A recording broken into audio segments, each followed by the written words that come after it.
오늘 하나님 말씀 제목은 하나님 사랑 말씀 순종입니다. 2021년에 11월 달입니다. 미국 여론조사기관 프리서치 센터는 이 OECD 17개국에 대한 그 19,000명 정도에게 한 가지 질문을 던졌습니다. 지금 코로나의 어려움을 겪고 있는데 당신은 지금 삶의 의미를 어디에 두고 있습니까? 라는 질문을 던졌습니다. 그 말은 지금 당신에게 있어서 가장 소중한 게 무엇입니까? 그 질문이거든요. 얼마 안 됐죠? 작년 이야기니까. 14개 나라의 사람들은 공통되게 한 가지를 이야기했습니다. 가족이라고 얘기했습니다. 가족이 가장 소중하다. 나머지 3개국은 각기 다른 답을 했습니다. 대만은 사회가 가장 중요하다라고 말했습니다. 이유는 중국과의 갈등으로 인해서 이 답을 낸 겁니다. 스페인은 건강이 가장 중요하다라고 말했습니다. 이유는 코로나 피해가 가장 큰 나라이기 때문입니다. 우리나라는 무엇이라고 답을 했을까요? 예전 같았으면 가족이라고 했을 건데 우리나라는 풍요라고 대답했습니다. 그래서 이 조사를 통해서 알 수 있는 것은 대한민국이, 우리나라가 이 물질을 더 품는 사회가 되어가고 있다는 사실을 알 수 있습니다. 부모님들도 가정에서 이 하나님 말씀을 이야기해야 되는데 그런 것보다는 요즘 아파트 시세가 어때? 아파트 샀는데 폭망했어. 뭐 그런 이야기. 주식을 매수했어야 되는데 이런 이야기. 거의 다 물질과 관련된 이야기를 가정에서 한다는 거죠. 그걸 보면서 아이들도 똑같이 가장 중요한 것은 하나님의 말씀보다는 이 물질이 가장 중요하구나라는 생각을 하게 된다는 것입니다. 오늘 우리 사회의 가치는 물질이 가장 소중화되고 있는 시대가 되어가고 있습니다. 지금 경제가 어렵다고 하죠. 더욱더 이런 것들이 가속화되고 있습니다. 오늘 신명기는 우리 사회가 물질을 더 품는 사회로 변화돼가는 것에 대해서 경종을 울리고 있습니다. 그래서 오늘 본문에서 과연 정말 참 축복, 진짜 축복을 누리기 위해서는 어떻게 해야 하는가, 과연 어떻게 해야 되는가라는 것에 대해서 질문을 던져봤습니다. 정말 하나님의 축복을 받기 원한다면 첫 번째는 하나님을 온 마음으로 사랑하라, 또는 열렬히 사랑하라는 것입니다. 오랫동안 하나님을 사랑해온 모세는 정말 하나님을 뜨겁게 사랑했습니다. 이 모세가 만나 세대, 그러니까 출애굽 2세대죠. 출애굽 2세대를 만나 세대라고 하는데 이 만나 세대에게 하나님을 사랑하라고 간절하게 당부하고 있습니다. 이 말씀은 새로운 말씀이 아니거든요. 모세가 새롭게 하는 말씀이 아니라는 거죠. 지난 40년 동안 광야에서 이 출애굽 2세대 만나 세대에게 똑같은 말을 지속적으로 했습니다. 왜냐하면 가나안 땅에 들어가면 그 많은 유혹을 너희가 어떻게 이기겠냐, 나를 바라봐라, 나를 사랑해라, 그냥 사랑하지 말고 열렬히 뜨겁게 사랑해야지 그 유혹을 너희가 이길 수 있다는 이야기를 지속적으로 계속적으로 하고 있다는 것입니다. 40년 동안 했던 말을 이 모세는 이 2달 동안 만나 세대에게 복습을 해주고 있습니다. 이 복습을 해준다는 것은 중요하다는 거죠. 시험에 나온다는 겁니다. 밑줄 쫙이라는 것입니다. 절대 잊어버리지 말라는 것입니다. 완벽하게 이것을 너의 것으로 소화해서 살아가라고 말하고 있습니다. 4절에 이스라엘아 들으라, 이것은 히브리어로 쉐마 이스라엘이죠. 모든 이스라엘 백성들이 들어야 할 하나님의 말씀이다라고 해서 쉐마라고 말합니다. 쉐마 이스라엘, 들어라 이스라엘. 뭘 들으라는 것입니까? 하나님. 그것은 하나님 외에는 다른 신이 없다는 것을 알아야 된다는 것입니다. 이걸 들으라는 거죠. 김진원 목사님 설교 중에 이런 이야기가 있습니다. 이웃나라 일본에는 이 하나님을 가미사마라고 부른다고 합니다. 이 가미사마는 일본에 6천여 명이 있다고 합니다. 엄청 많죠. 하나님이 6천여 명이나 있다는 것이죠. 성경의 하나님도 그 6천여 명 중에 한 사람이란 거죠. 그러니까 그들에게 있어서 우리가 믿는 이 전능하신 하나님, 유일신 하나님은 별 의미가 없는 것입니다. 일본 사람들은 오전에는 교회에 가서 예배드리고 또 오후에는 절에 가서 법회에 참석하고 결혼식은 교회에서, 장례는 절에서 치릅니다. 헌금도 자기가 믿고 있는 여러 명의 그 가미사마 하나님에게 나누어서 헌금을 드린다고 합니다. 그들은 6천 명 가미사마 중 6천 명의 하나님 중에서 어느 한 명은 진짜겠지라고 생각하고 있습니다. 그래서 걸리면 좋고 아니면 말고라는 거죠. 안타까운 겁니다. 저희가 볼 때는 진리가 아닌 비진리에 목숨을 걸고 거기에다 에너지를 쏟고 여기저기 기웃거리는 모양새가 참 처량하다 싶습니다. 오늘 말씀은 온 세상에 유일하신 하나님을 이야기하고 있습니다. 그 하나님은 한 분밖에 없다는 거죠. 6천 명이나 있을 수 없다. 오직 하나님은 한 분이시다라고 말합니다. 그러니까 그 한 분 하나님을 열렬히 뜨겁게 사랑하라고 말합니다. 이 이스라엘 백성들이 처한 현실이 그러합니다. 이제 가나안이라는 곳에 들어갈 것입니다. 들어가는데 이방신을 섬기는 사람들이 그들 주위를 둘러싸고 있습니다. 그 유혹을 어떻게 이기겠습니까? 타협하면 되나요? 하나님은 타협을 절대로 허용하지 않거든요. 가나안 사람들의 우상이 흘러 들어오면, 그들의 죄가 이스라엘 백성들 안으로 들어오면 하나님과의 관계가 끊어져 버린 것입니다. 그러므로 하나님께서 말씀하죠. 너희의 시선을 나에게서 떼지 마라. 너의 시선을 고정하고 온 마음을 다해 나만 바라보고 나만 사랑하라 라고 말하고 있는 것입니다. 신명기 6장 5절에 너는 마음을 다하고 뜻을 다하고 힘을 다하여 내 하나님 여호와를 사랑하라. 이 말씀 들으면 어떤 생각이 드나요? 와, 이거 하나님밖에 없구나, 하나님은 사랑해야겠구나, 그런 마음이 들지 않나요? 마음, 뜻, 힘, 더 이상 할 게 없어요. 온 힘을 다해서 하나님을 사랑하라는 그런 메시지로 들린다는 거죠. 내 하나님, 온 마음을 다해서 제가 할 수 있는 모든 것을 불태워서 하나님을 뜨겁게 사랑하겠습니다. 그런 고백이 흘러나오지 않을까요? 당시 이스라엘이 들어갈 그 가나안 땅에는 바알, 아세라 신, 그런 우상들이 즐비했습니다. 일본에도 인도에도 이런 수천 개 또는 수억 개의 우상들이 즐비하다 갑니다. 어디 일본만 그럽니까? 우리나라도 마찬가지입니다. 아이돌이라 그러죠. 아이돌이라 불리는 연예인들, 찾아봤습니다. 아이돌이 뭔지. 영어로는 우상이라는 건데 이 국어사전은 뭐라고 이야기하고 있는지. 그래서 아이돌은 10대 혹은 20대를 대상으로 높은 인기를 얻는 연예인들을 일컫습니다. 그런데 우리는 이 아이돌이란 말을 너무나 자연스럽게 하고 있거든요. 아무렇지도 않게. 이것이 곧 우상인데, 우상이란 표현이거든요. 아무렇지도 않게 우리는 사용합니다. 돈, 성공, 명예, 게임, 휴대폰, 하루만 없어도 손 떨리고 심장이 벌렁벌렁거리는 그 모든 것들이 우리의 우상입니다. 하나님 보시기에 이스라엘 백성이 걱정이 안 될 리가 없습니다. 하나님 보시기에 아마 현재를 살아가는 우리를 볼 때, 저희를 볼 때 걱정이 안 될 리가 없을 것 같습니다. 왜냐하면 가나안 땅에 그 우상이 즐비한 것처럼 지금은 더 많은 볼거리가 있고 먹거리가 있고 더 많은 즐거운 것들이 많기 때문이죠. 그래서 유혹하는 것들이 너무 많습니다. 지금이 아마 그런 모습인 것 같습니다. 가나안 땅에 있는 우리의 모습, 그런 모습이지 않을까라는 생각을 해보았습니다. 신명기 10장 12절에 이스라엘아, 내 하나님 여호와께서 내가 요구하는 것이 무엇이냐?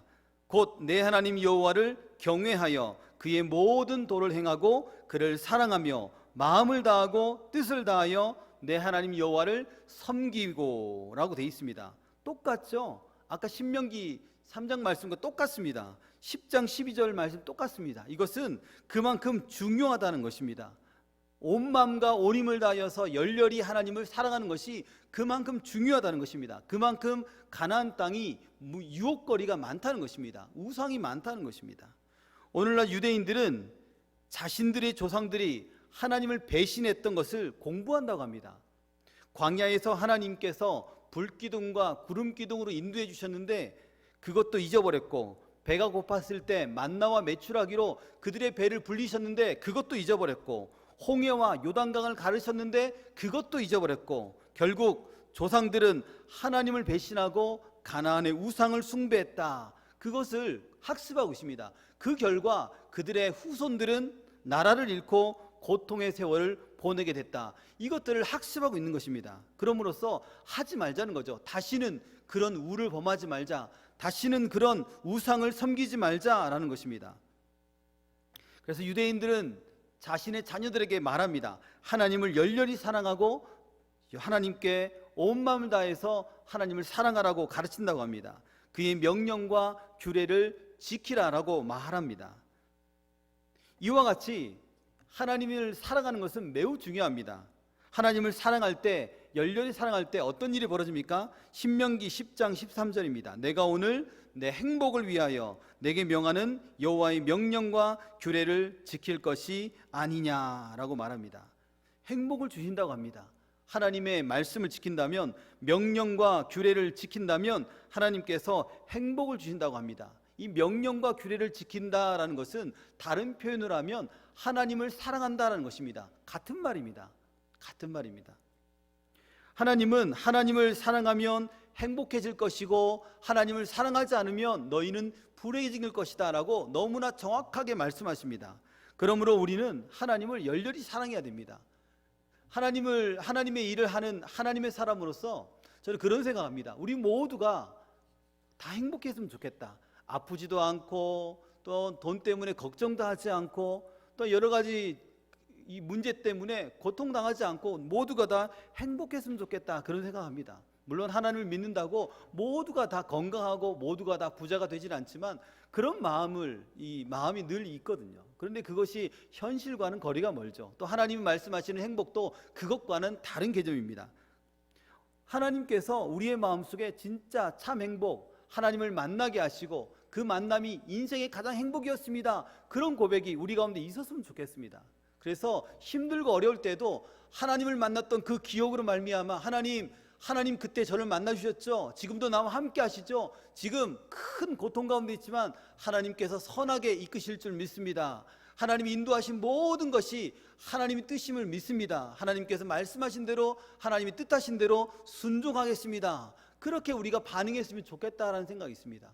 그렇게 한다면 진짜 행복하지 않을까. 고통이 와도 아픔이 와도 하나님께서는 선하게 우리를 인도하실 거야. 하나님께서 우리에게 많은 관심과 사랑을 베풀고 계셔. 그런 생각을 하면 이길 수 있다는 것입니다. 하나님을 사랑한다면 이 모든 것이 가능하다라는 것입니다. 그래서 우리의 자녀들에게 무엇을 줄 것인가, 그런 생각한다면 금부치가 중요한 게 아니더라고요. 현금이 중요한 게 아니더라고요. 하나님을 사랑하는 참 신앙을 우리 아이들에게도 물려줘야 되지 않을까요? 오늘 본문의 출애굽 2세 만나 세대도 처럼 우리도 시간이 지나면 우리도 다 떠나가지 않습니까? 아직 갈 날이 먼 분도 계시겠지만 어쨌든 모두가 다 이 땅을 떠나거든요. 떠나고 난 다음에 저희 아이들만 남겨지죠. 2세들만 남겨집니다. 그때 우리 아이들에게 복 주시고 우리 아이들을 지키시고 인도하실 분은 하나님밖에 없다는 거죠. 지금도 그렇지만 우리가 다 떠나고 난 다음에는 하나님밖에 확실하게 없습니다. 그래서 위대한 목회자이자 신학자인 조나단 에드워즈는 이런 말을 했습니다. 숲속을 거닐면서 하나님의 위대함에 심취했습니다. 그리고 울면서 이렇게 고백합니다. 다 비우고 다 버린 후에 땅바닥에 누웠는데 그리스도만으로 가득해졌다, 이런 고백을 했습니다. 이 얼마나 은혜로운 말입니까? 그리스도만으로 가득해졌다. 그리스도밖에 그의 마음속에 있지 않습니다. 그의 마음을 다 버리고, 헛된 것 다 버리고 그리스도만으로 채운 것, 그것만큼 기쁜 일이 없습니다. 하나님 한 분만으로 충분합니다. 하나님 한 분만으로 기쁨이 넘칩니다. 그런 고백은 할 수 있습니다. 우리도 하나님이 우리와 함께 하시니 가능합니다. 우리가 사랑해야 할 대상은 우리 주님밖에 없습니다. 세상 아무리 뒤돌아보고 아무리 기웃기웃거려도 주님밖에 없습니다. 세상에 바람 불면 다 사라집니다. 그러나 우리 주님은 사라지지 않고 영원히 우리와 함께 하신다고 했습니다. 그래서 우리는 예수님의 손을 붙잡고 하나님만 사랑하고 섬김으로 하나님이 주시는 참된 행복을 누리는 저와 여러분들의 삶이 되기를 소망합니다. 두 번째는 하나님의 축복을 누리기 위해서는 하나님의 말씀을 우리의 마음에 아로새겨야 됩니다. 그냥 새기는 게 아니고 정성을 들여서 아로새기고 또한 그 새긴 것을 자녀들에게 가르쳐야 됩니다. 하나님의 말씀을 새기고 가르치라. 유대인들은 전 세계 0.2%입니다. 0.2%임에도 불구하고 노벨상 수상자가 전체 30%를 넘어갔습니다. 이렇게 적은 인구임에도 불구하고 노벨상을 휩쓸고 세상을 뒤흔드는 걸출한 인물들이 그렇게 나온 것은 어릴 때부터, 아니 태의 중에 있을 때부터 아이들을 말씀으로 부지런히 가르쳤기 때문입니다. 이 조병호 박사는 유대인 자녀 교육의 특징에 대해서 두 가지를 이야기했습니다. 첫째는 가정에서 부모가 자기 자녀들에게 하나님의 말씀인 성경을 이야기로 해준다라는 것입니다. 그러려면 우리 스스로가 말씀을 스토리텔링으로 할 줄 알아야겠죠. 성경을 많이 읽어야 된다는 것입니다. 둘째는 자녀들에게 무슨 질문이든지 하게 한다는 것입니다. 부모의 입장에서는 네가 하는 모든 말들 난 성경으로 대답해 줄 수 있어, 이럴 수준이 된다는 것입니다. 그래서 모든 부모는 자기 자녀에게 성경을 이야기로 가르칠 수 있는 실력과 또한 모든 사회적 현상을 성경 하나님의 말씀으로 풀어서 해석할 수 있는 그런 능력을 갖추라라는 것입니다. 우리의 자녀들에게 말씀을 가르치는 것, 말씀으로 세상을 새롭게 보여주는 것, 해석해 주는 것 반드시 필요하고 매우 중요하다라는 것입니다. 40년 전 모세가 시내산에서 이 두 돌판을 들고 내려왔습니다. 십계명이죠. 하나님께서 그 돌판에 말씀을 새겨 주셨습니다. 이제는 그 말씀을 돌판에 새기는 것이 아니라 우리의 마음판에 새겨야 합니다. 당시에는 십계명이 전부였지만 이제 우리에게는 하나님 말씀인 성경이 있습니다. 그래서 성경을 통해서 깨달아야 되고 새겨야 되고 부지런히 가르쳐야 됩니다. 부지런히라는 말은 이 원어로 보면 반복이라는 뜻이 있습니다. 부지런히 가르치라, 반복적으로 가르치란 말입니다. 그래서 성경은 한 번 보고 말 책이 아닙니다. 반복해서 읽고 반복해서 가르쳐야 할 책이 성경책입니다. 반복은 기억을 강화하죠. 그래서 하나님 말씀을 더 새기는데 이 반복만큼 좋은 게 없습니다. 자기 생각을 나누는 것, 말씀을 듣고 또 말씀을 나누고 말씀을 듣고 말씀을 서로 쉐어링하는 것, 그것은 하나님 말씀을 더욱 기억하는 데 강화시키죠. 또한 쉐어링하는 것에 끝나는 것이 아니라 말씀 나눔을 하고 난 다음에 말씀을 작게나마 한 줄이나마 써보는 것, 이것은 말씀을 새기는 데 더욱 유용합니다. 이런 성경 공부를 통해 하나님 말씀을 통해 지혜와 지식이 우리 안에서 자라나게 된다는 것입니다. 하나님의 말씀을 부지런히 아이들에게 가르치기 위해 가장 먼저 말씀을 새겨야 할 분이 누구이겠습니까? 학교의 선생님도 아니고 교회의 교사도 아니고 우리 가정의 부모님이 제일 먼저, 가장 먼저 말씀을 마음에 새기는 훈련을 지속적으로 해야 됩니다. 말씀을 잘 새긴 부모가 아이들의 마음에 말씀을 잘 새겨줄 수 있습니다. 맛을 봐야지 맛을 이야기할 수 있지 않겠습니까? 하나님의 말씀을 맛봐야 됩니다. 그래야지 아이들한테 그 맛을 이야기하고 아이들을 독려하고 끌어줄 수가 있습니다. 말씀 새긴다라는 것은 완전한 하나님의 말씀을 내 마음속에 또렷하고 정교하게 새기고 삶에서 그것을 살아내는 것이라고 정의하고 있습니다. 말씀을 내 마음에 새기면 말씀대로 살아가게 되어 있습니다. 왜냐하면 말씀이 우리의 삶을 지도하고 인도하기 때문입니다. 아이들은 부모의 말과 행동을 본능적으로 관찰하고 그대로 따라하는 습관이 있습니다. 어느 유치원에서 이 선생님이 원아들에게 종이를 주었습니다. 종이를 주고 어머니 얼굴을 한번 그려보렴이라고 말했습니다. 그랬더니 여러 그림 가운데 한 그림이 딱 눈에 띄었는데 그림이 입과 손이 지나치게 큽니다. 귀는 없습니다. 그런 엄마의 얼굴을 그린 것입니다. 그래서 선생님이 아이를 불러서 물어봤습니다. 왜 이렇게 입과 손이 지나치게 크고 귀는 없니? 라고 물어봤습니다. 그래서 이야기하죠. 어머니가 잔소리를 많이 하니까 입만 크게 보여요. 그리고 걸핏하면 때리니까 손바닥도 크게 보이고요. 귀가 없는 이유는 제가 말을 해도 엄마는 도무지 들어주지 않으니까 엄마는 귀가 없는 것 같아요 해서 그림을 이렇게 그렸다는 것입니다. 부모가 하는 말, 부모가 하는 행동, 아이들의 마음속에 새겨진다는 것입니다. 말 못해서 아무 말도 못하는 것 같아 보이지만 마음속에는 고스란히 쌓이고 있는 것입니다. 그래서 부모의 언어와 행동이 아이의 미래를 결정한다라는 말도 있다는 것입니다. 물론 이 말은 100% 맞는 말이 아니죠. 하나님께서 아이의 미래를 결정하지 사람의 말이 결정하진 않습니다. 그러나 그만큼 부모의 말과 언어가 아이에게 정말 큰 영향을 미친다는 것입니다. 믿음의 말, 소망의 말, 긍정의 말을 하면 우리 아이도 믿음의 아이, 소망의 아이, 긍정의 사고력을 가진 아이로 자라나는 것은 분명합니다. 가장 중요한 것이 무엇입니까? 믿음의 아이로 자라는 것입니다. 우리 아이들이 지금은 어리지만 다 컸을 때 말씀 안에서 굳건하게 서 있으면 그것만큼 행복한 게 없습니다. 아이들에게 실물 교육보다 더 좋은 가르침은 없습니다. 말씀대로 살아가는 모습을 우리가 보여줘야 합니다. 말씀을 마음판에 새기는 모습을 우리가 보여줘야 됩니다. 우리가 하나님 앞에서 기도하는 모습을 아이들에게 보여줘야 됩니다. 믿음의 언어로 매일매일 살아가는 모습을 아이들에게 보여줘야 됩니다. 이것이 최고의 가르침입니다.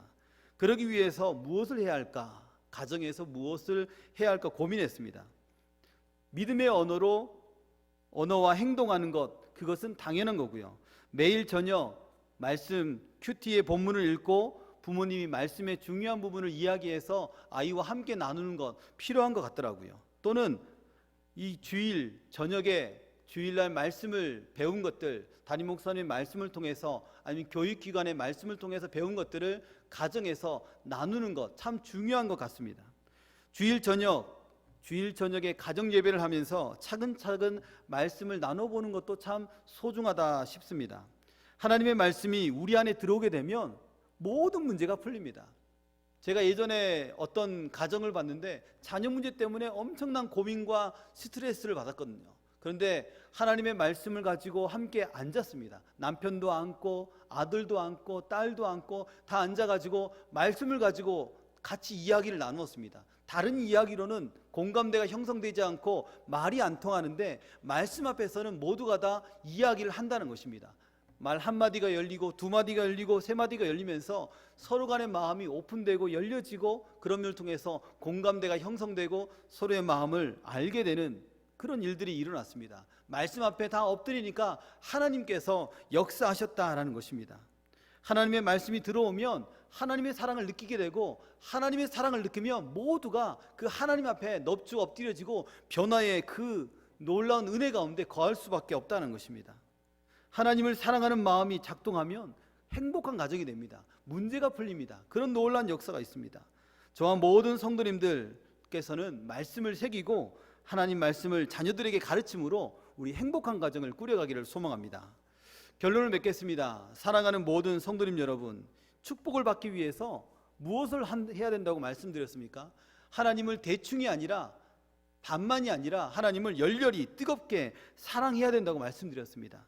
바람 불면 먼지처럼 날아가는 헛된 것들, 그런 것을 의지하지 말고 우리의 생명과 복의 주관자이신 우리 하나님을 뜨겁게 한번 사랑해 보시길 바랍니다. 그리고 주님을 굳세게 한번 붙잡아 보시길 바랍니다. 하나님의 말씀을 내 마음에 또한 아루새기고 아루새긴 그 말씀을 우리 아이들에게도 하나님 말씀이 이렇게 달콤하단다 얘야, 함께 말씀을 나누자, 함께 은혜를 누리자라고 말하면서 그 말씀 안으로 우리 자녀들을 끌고 와서 말씀의 풍성함을 누리는 저와 여러분들이 되기를 소망합니다.